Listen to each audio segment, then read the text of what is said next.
Attention, citizens. It's time for Super Pulp Science. This is Super Pulp Science, where we talk about how genre gets made. I'm Gregory Kmichuk, and I am here with my long-suffering co-host, Justin Curry, known the world over as Chasing Artwork. We also have a returning guest, Steve, from Printed in Blood, with a very special project to talk to us about. Thank you, Steve, for coming on the show. You're very welcome. It's my pleasure to come back. Now, for the dear listener, I want to set a scene. I am about 10 years younger than Justin. And so when the name Bernie Wrightson came from your lips the last time we spoke, my heart grew 3 sizes, and Justin looked over and said, "Who's that?" And I realized that this is this is the watershed. This is kind of the purpose of your next project, is to fill in this gap between generations. And I just am so excited by it. So why don't you, in your own words, tell us about this new project, and then I'm going to nerd about Bernie Wrightson for a little while, and Justin's going to try and calm me down. How's that sound? Awesome. So about a year ago, my buddy Steve Niles reached out to me, and he started a new business venture with Shannon Denton a couple of years ago called Monster Forge. And so they're in the process of creating IP and creating consumer products and storylines and all sorts of different creative media stuff. And for the dear listener, I'll just underline that if you haven't heard of Steve Niles, you've probably heard of 30 Days of Night, the book that he did with Ben Templesmith that got produced into a movie. So if you're just aware of him in pop culture, that's probably where you know the name from. Yeah. And so I've known Steve for close to 15 years. And so Steve reached out to me, and obviously Shannon, we knew because Shannon had put in art for the Thing art originally. So we knew Shannon. And so when we heard, so Steve reached out to me Steve and Shannon reached out to me with an email saying, "Hey, we really want to do this art book project as a tribute to Bernie." And I, of course, was immediately, okay, what's the issue? And he's like, "Well, there's no issue. There's basically, we just have to," he's like, "the only thing we have to deal with is potentially dealing with clearances from DC for Swamp Thing. But most of the other Bernie Wrightson creations are all still basically held by him and his estate. So, I mean, it's really the Swamp Thing was really the big one that we wanted to try and nail down, because for people who are unfamiliar with our books, this is very similar lines. We went out to artists with the idea that, for those people who obviously were either knew Bernie or knew his work, we were kind of looking for artwork done as a tribute to him. Bernie passed away due to complications from brain cancer back in 2018, and it was kind of a shock. I mean, he had been sick for a little while, but it was one of those things where it's like you kind of hope that it's not actually going to happen, because Bernie was an absolute sweetheart, and it's just, and I know his widow, and a good portion of the proceeds from this project are going basically directly back to his widow. I would just like to say that I've never met Bernie Wrightson myself, but in my time in comics, I've met dozens of people who have known Bernie or worked with Bernie, and there's this moment in all the conversation, and you just did it also. There's these moments where they say, "Oh yeah, Bernie Wrightson," and then they pause, and there's this smile that comes across their face, and they say, he was such a sweetheart. He was such a kind man. He was they don't want to talk really about the work right away. They have to go on record as saying, guess what? Even in comics, there's nice people. Just the nicest, funniest guy just to sit and chat with about anything. It didn't have to be monsters. Right. Like in juxtaposition with his character, striking, darkest style. Yeah. Out there. No better horror artist in the history of horror artists, I think, than Bernie Wrightson. He's for sure he sort of jockeys position in top one in my imagination forever. This is a perfect time to talk about it because I think it was 1983, it would be around then, 84, 85, he did illustrations for, now I'm relying on my memory now. So, I mean, if you're Googling along with us, dear listener, memory is meant to fade for a reason. But I was in grade 5 and my friend Gary had a book he was hiding in his desk during reading time. And I kept looking, I sat behind him and I'd look over his shoulder. What are you doing, man? Why are you hiding that? Is that pornography? What is happening? What's going on? Why are you being so careful that the teacher doesn't see what you're reading? And he was reading Stephen King's illustrated novella of Silver Bullet, which Bernie Wrightson had done the art for.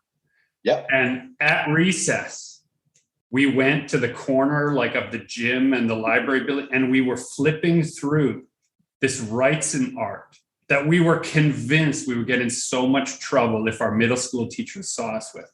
Right.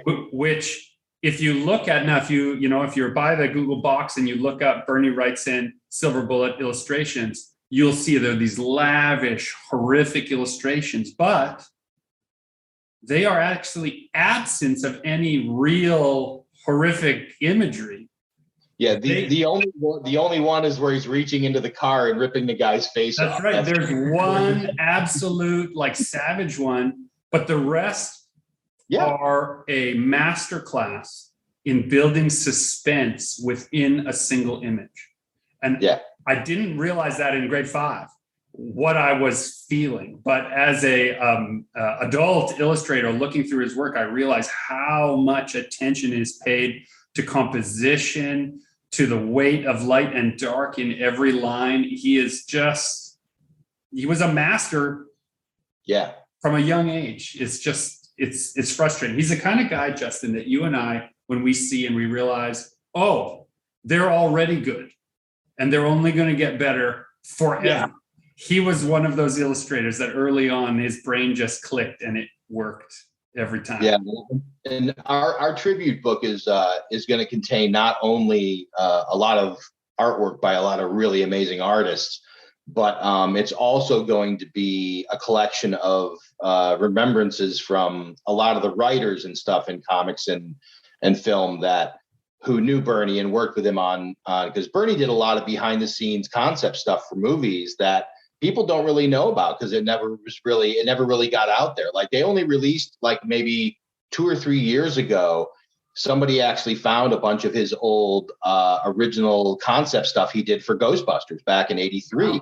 Yeah, didn't he do concept illustration for when the machine that holds the ghosts crack and they all come spilling out and there's a whole cadre of weird creatures? That's all his designs, aren't they? You bet. Yeah, there's a bunch, and there's some terror dog stuff. There's library ghost stuff. There's a bunch of the ghost concept stuff that he did. Library Ghost is the ghost that I did for your Ghostbusters collection. I represent a certain party that's interested in your formula. Give an arm and a leg for it. Your arm and leg, if necessary. Get out of my lap! So for the rest of my life after grade 5, my buddy Gary and I would call him the Werewolf Guy. And whenever a comic would be on the stands that the Werewolf Guy did, we would hunt for it. So Batman the Cult came out, we hunted for that, right? This is before you could get comics easily. When The Weird came out, right? We hunted for that, hunted for every copy of that. So then the library across the street from our high school had copies of the Swamp Thing trade paperback, what we would call a graphic novel. We hunted, and then we took turns taking that graphic novel out from the library back and forth every time. So he'd take it out, have it for a couple of weeks, then I'd take it out. And I think for 2 years, we were the only people on the call sheet of that graphic novel. Just taking turns. Yeah, just taking turns taking out that book because you couldn't get it, right? You couldn't get hysterical. it. Yeah. So I had, believe it or not, I had a similar situation with a book when I was in grade school. Do you remember the Hildebrandt brothers writing a book called Ursharak? I totally do. I recently found it at in a bookseller's and sent it to a buddy of mine who's working on a project with me because he didn't know it existed. Oh my goodness! Like, you got to find this book. You got to find this book. So yeah, the Hildebrandt brothers were in that same vein. That's a rare find these days. Yeah, me and a really good friend of mine when I was a kid, I had gotten a copy, and he read it. I read it, and then I loaned it to him to read, and we both just absolutely fell in love with it. And it's just this one-off fantasy story with illustrations from the Hildebrandt brothers. And if you don't know who the Hildebrandt brothers are, you need to go look them up. And they're just, the book is fantastic. It's just when it just hit us at just the right age to just open that door into the world of like major fantasy.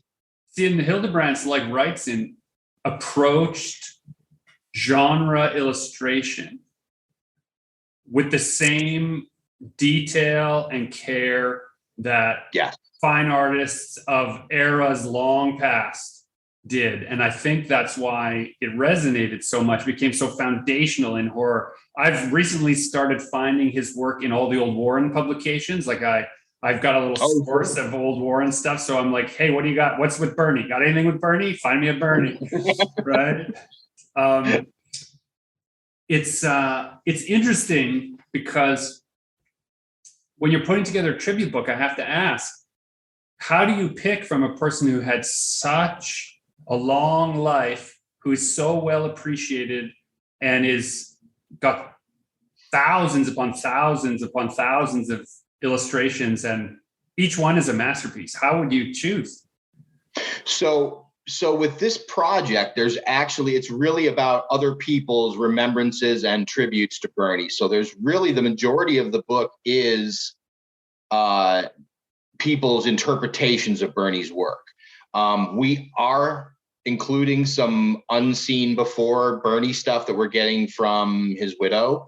Wow. And we're also, so my good pal, Walter Simonson, and his good pal, Alan Milgram, both lived in the same building as Bernie in Queens back in the day. I'll also mention Howard Chaykin, who is a guest who's going to be on the show next week, also lived in that same building. Yes, he did. And at the exact same, and Howard has actually given us already his written piece for the book. Amazing. Oh, he absolutely refused to do a tribute piece of art because he said there's no way that I can dutifully do a piece that would live up to anything. So he goes, it's just not my style. He goes, I don't understand how he did what he did.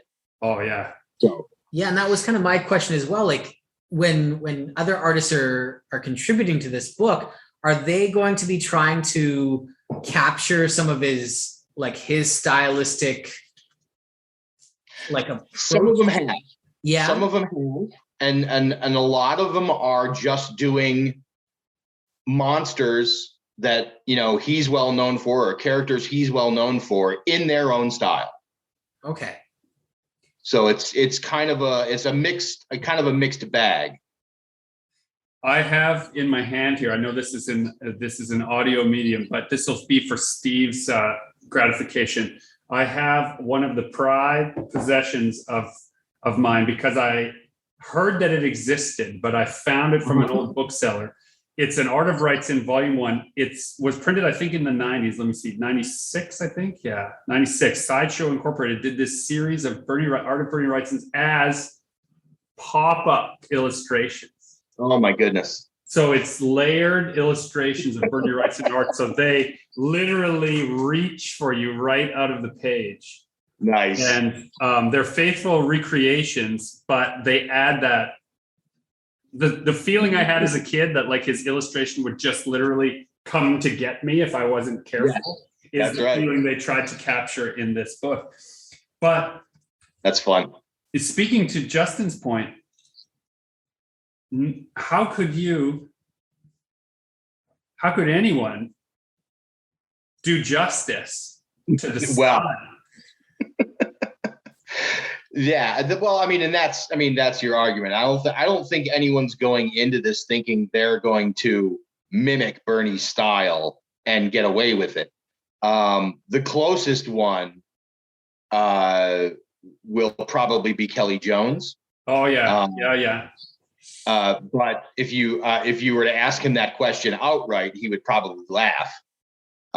His love of Bernie is beyond most. So, but when you look at like a lot of his pieces and the work that he puts into his, you definitely see that Wrightson influence, especially in some of like the shading and hatching styles that he uses sometimes on larger pieces.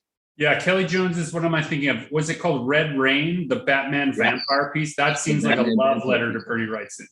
Absolutely. And so yeah, Kelly is the tip of the iceberg. I mean, we've got a ton of writers, a ton of artists from the world of mostly comics and illustration. We've got a lot of people we've actually still got some pieces coming in. Our deadline was a while ago, but we extended it out because there were some guys who really wanted to get a piece done, but they just didn't have any free time until the new year. So we've got a few late pieces coming in from guys like Tony Harris and Bill Sienkiewicz and Kelly Jones, obviously. I think those are worth the wait. Yes. I agree. It was occurring to me that in comics, sort of a parallel equivalency to the horror genre in straight up panel to panel comics, people will often talk about Alex Toth as being like a person to study and a person to know. And like, you should, right. If you want to understand comic storytelling, he's the master without a masterpiece. Go look for his work. But unlike Wrightson, the more you learn about Alex Toth, in my experience, the less you like him as a person. That's correct. But the more you learn about Bernie Wrightson, the more you like him as a person. And the more you wish you'd got to meet him. Yeah. Oh, absolutely true. So like, what a loss. Say hello to your boyfriend, baby. How does a publisher like yourself distribute a work like this, market a work like this? Who is the intended audience of Wrightson love letter? Like, to me, I feel like once it arrives, it'll be the lozenge that I feed to Justin so that he will really, right? Be inoculated properly in the Wrightson world. That's right. But just celebrating a person, who's the audience when you celebrate an artist like that? I think, it's funny, regardless of whether or not they contributed pieces to the book, there are so many artists out there who know and love and have been influenced by Bertie's work from a very young age, like yourself, who saw it and was just like, oh my God, when I was, this goes back to, let's see, that's the first time I was aware of Wrightson's work was probably, let's see, it wasn't quite a look back, but it was probably soon after that. So it was probably late 70s. I was in the midst of like my early, or kind of my late in my first comics renaissance. And I became aware of like that style. Like, it wasn't for me. I looked at it. It wasn't comics. It was art. And I immediately connected with his stuff, and I had to go and hunt down a copy of A Look Back after I found out that it existed. And I think that besides obviously all the people out there who knew who Bernie was, I think that this will go to a lot of folks who to just get an idea to maybe get a fine idea of who Bernie was. I think, like yourself, people have always heard stories about what a great guy he was, and I'm hoping that some of the stories that we include in here will give people an even better understanding and kind of a richer way of hopefully knowing, the man. And like I didn't recognize his name when Gregory mentioned him to me. But then when I looked him up and I realized that he has, I have read some of his books and he has impacted me. Growing up, I had a huge pile of Silver Age comics without the covers on them because my grandmother worked at a drugstore. And right. You can send the covers back. Sure. You send the covers back. Yeah, you get money back. And so I had these like just assorted. So I had all kinds of comics from like all kinds of, just a bit of everything. And I had a bunch of like the Swamp Things. Sure. Like about the arcanes and like the monster arcanes. And growing up, I had seen the Swamp Thing Returns movie over and over and over again. I love that movie, but it's quite a bit different than the comic. So I was like, oh my God, a Swamp Thing comic. I'm so excited. And then I remember being terrified. And now when I reach back my mind and think of like, when I think of scary comics, I think of those arcane issues that Bernie had drawn, which, and I didn't know because I didn't have the covers. I never had his name attached to them, but unbeknownst to me, he had those scary comics that reached in, one person in a generation can reach right into your absolutely. There was one monster in particular. It was just a human hand with a head on it. And it was the scariest thing. One of the things I will also mention that I think I see in your work, Justin, that is evolving now is that it's relevant to our conversation about Bernie Wrightson, is Justin is undertaking these huge compositions that have so much more detail, so much more story, so many more layers than would normally be asked of a single panel illustration. Sure. Part of it being, the event that has occurred has meant we all have more time to put into our art because we're going no place, I think. But that's the part I think that will speak to people who are looking for what is Wrightson's contribution, is to approach each piece as if you shouldn't just finish it. It should finish you. I've heard a few and read a few interviews with him where he talks about not being able to leave a piece alone because it just won't let go of him.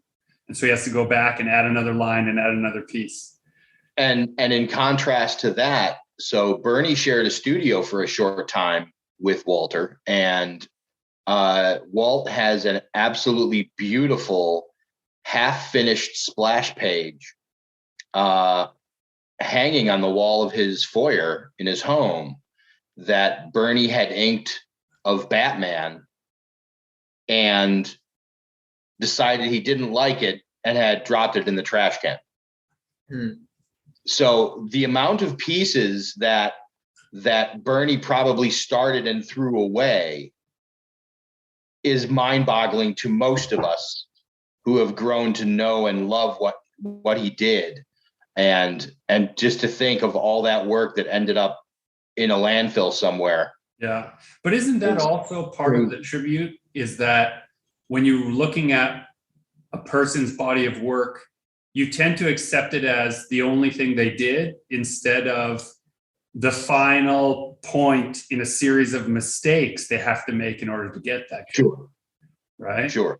Well, I mean, most people are I think that most people will point to the pinnacle of his career as the Frankenstein project. Oh my gosh. Yeah. And I think that, with those pieces now selling on the third party market, on the auction market at $1 million plus, the last full page spread that was, that went for over $1 million.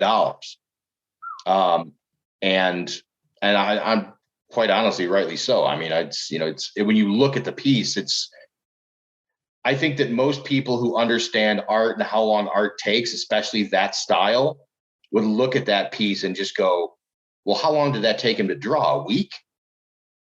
And I don't have a real concept of how fast Bernie worked. Yeah, nor do I. Hopefully your book will elucidate us. I have a feeling he worked actually pretty quickly. Don't tell me that. Don't tell me that. Tell me it took him months, because then I can accept it. There's a piece from that Frankenstein series of illustrations where he's peering through the hole in the wall at the family.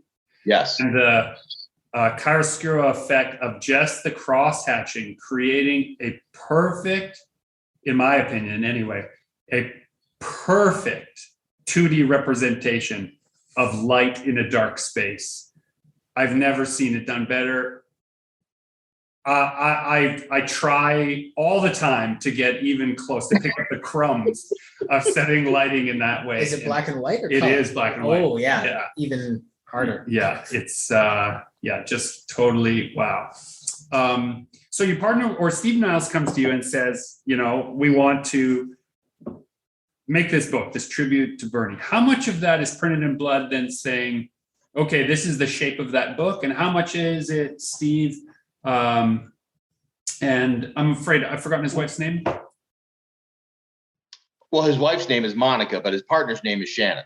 Shannon, the business partner. That's right.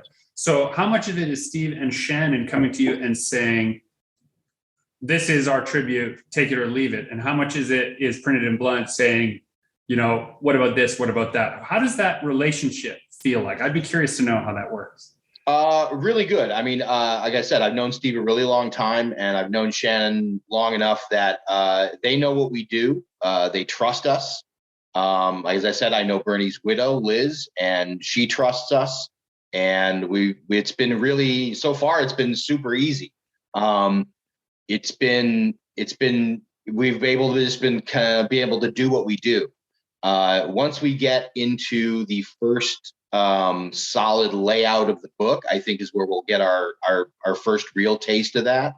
But that's down the road a short way, but coming up quick. He's taken the formula. What do you think it is about Frankenstein that Wrightson was so enamored with? Was it something where, and I don't know this story, so this isn't a leading question. This is a legitimate, I don't know the answer, and maybe you don't know either, but was Frankenstein one of those projects where his work just worked so well with it that it became connected to his name? Or was it a passion of his to do Frankenstein? I think it was definitely a passion of his. I think it was definitely something that he wanted to do because, I mean, he basically, Marvel footed the bill initially, for the project. But I mean, at the end of the day, I mean, he had done hundreds of pieces for this project, and when I say hundreds, I mean, there were like almost 100 pieces that didn't even fit in the book. No, they didn't go in. Yeah. Yeah. So, I mean, he did like all these illustrations, and then they went back and picked the ones that were going to be actually in the project. So, I mean, they actually. Sounds like you're describing a crime to me right now.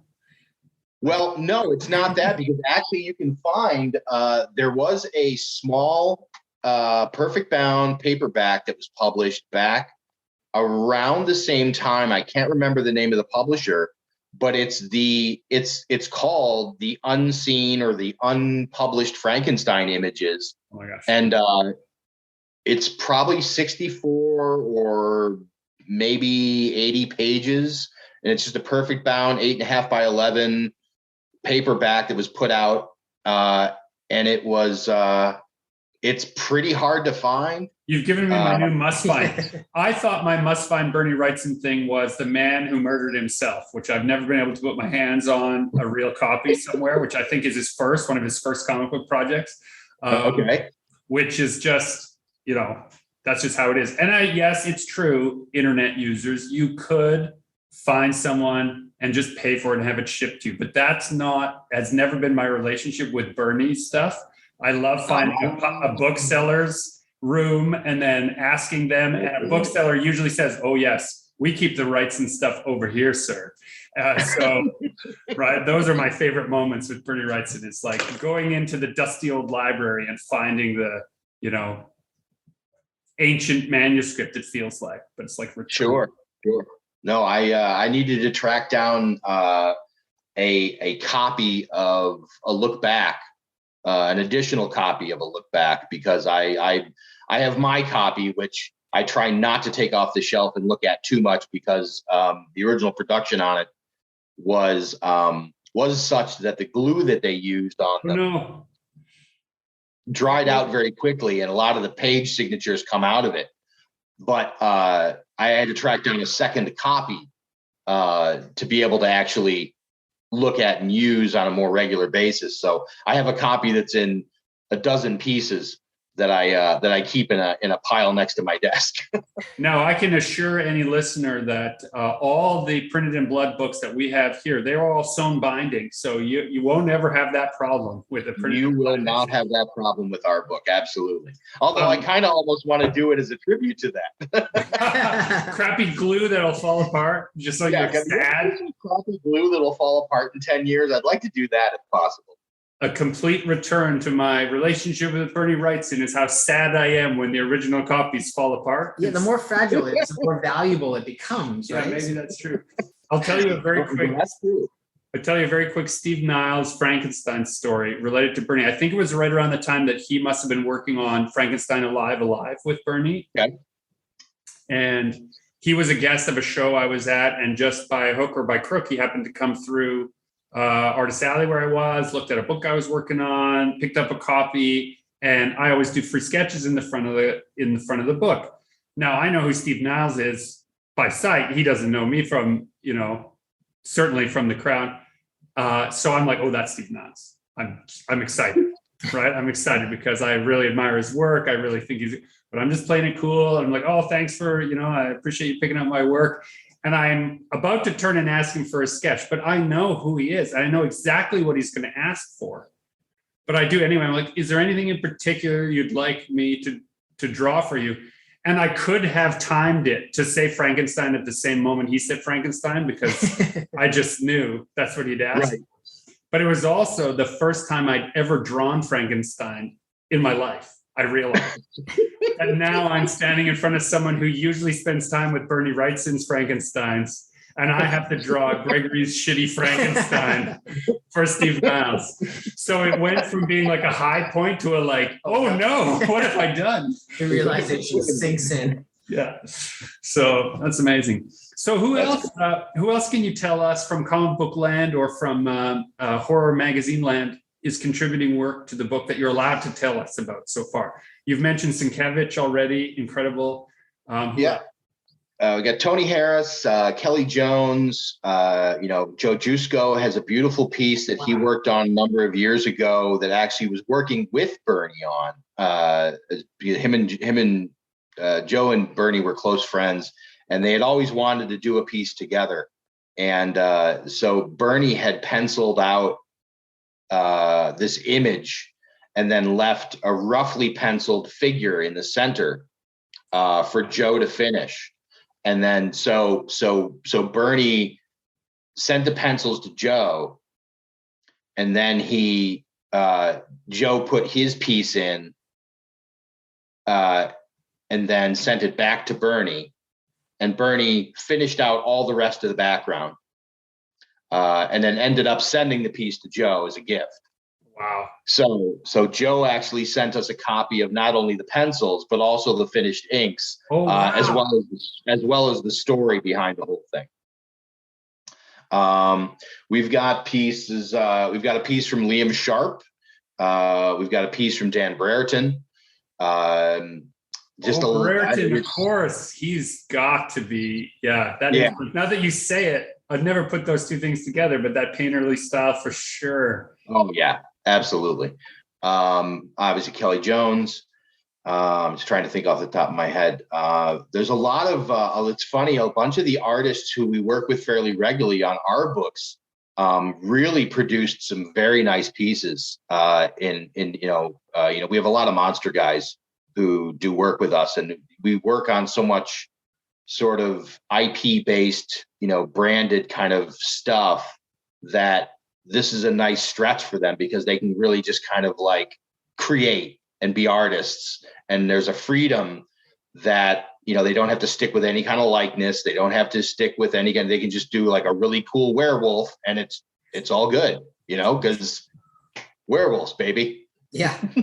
I can honestly say, like, we've contributed to a number of the printed in blood books. When the announcement came out and they were putting this stuff together, and I heard from certain people like, oh, this book is happening. I knew about it before you mentioned it. Sure. I had that same feeling of like, I don't have anything to bring. Right. It's like the same feeling that I had when I was like drawn for Steve Niles. I'm like, oh no. And I imagine that must be what a lot of people who are contributing to must feel now as they're looking into the work and then trying to produce. I'm sure that is the case, like much like Howard Chaykin was, where he was just like my work, me doing a piece of Bernie's or anything, he's like, will not make any sense. It just doesn't feel right. Like a tribute, right? It'll feel right, exactly. Yeah. He's like, I can't draw like that. That's not how I draw. But I think also that something like this, where it's a guy much like yourself who has that connection and that feeling about the work, I think it's a chance for people to just get something out of them, and also be able to show other people about that love of this particular artist and say, yeah, this may not be on par with what Bernie did, but that's not what this is about.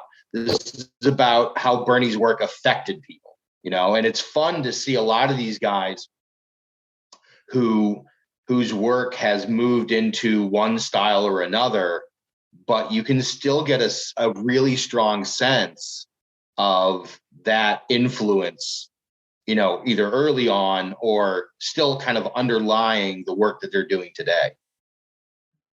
Yeah, compositionally, his work occurs to me a fair amount when I'm like, what would Bernie do? Okay, well, I'm not good enough to do that. What would someone copying Bernie do? I could probably do that. That I can figure out. Swamp Thing or Swamp Thing Returns? Which did you guys like more? What's that? Swamp Thing or Swamp Thing Returns? Which did I like more? Yeah. As a movie? As a movie. Ooh, Swamp Thing. Swamp Thing? Yeah. Which hammer would I rather hit myself with? Actually, and coming from you, that's the most qualified. Yeah, right? Yeah. Yeah, they're both. And I'm joking. The first Swamp Thing, there is a certain level of heart involved with the first Swamp Thing movie that is hard to get around, regardless of how silly it comes across. Yes. Yeah. Absolutely. So I would definitely go with the first one. And hello, Adrienne Barbeau. Yes, also true. All right, so let's transition this way. Steve, someone wants to support this book, someone wants to learn more about this book, someone wants to pre-order this book, or someone wants to bring their copy of this book to Steve Niles to sign. What should they know? How can they get it? Where should they go? So right now the plan is the book is going to be published and in hand in time for San Diego Comic-Con. You can go to, very simply, you can go to wrightsonartbook.com. Keep it as simple as possible. Yeah, beautiful. Now, if people want to find the other Printed in Blood books, which both Justin and I highly recommend, only because we're also in the table of contents, where should they go to find those books? Well, I'll tell you, the easiest way to go is to go to printedinblood.com. If you go to our website, you will find in our store listing, you will find not only the books that we have coming out that are available for pre-order, which are currently for the John Carpenter's Halloween and the TV series Hannibal, but we also have links to the Amazon sales pages for our previously released art books through other publishers, which include Ghostbusters, Firefly, Aliens, and Stranger Things. Amazing. Steve, thank you so much for sharing your stories about Bernie Wrightson and giving me someone I could talk to whose eyes twinkled as brightly as mine when his name came up. I appreciate that immensely. Absolutely my pleasure. And this is Gregory Kamichuk encouraging you all to join the fight and make comics.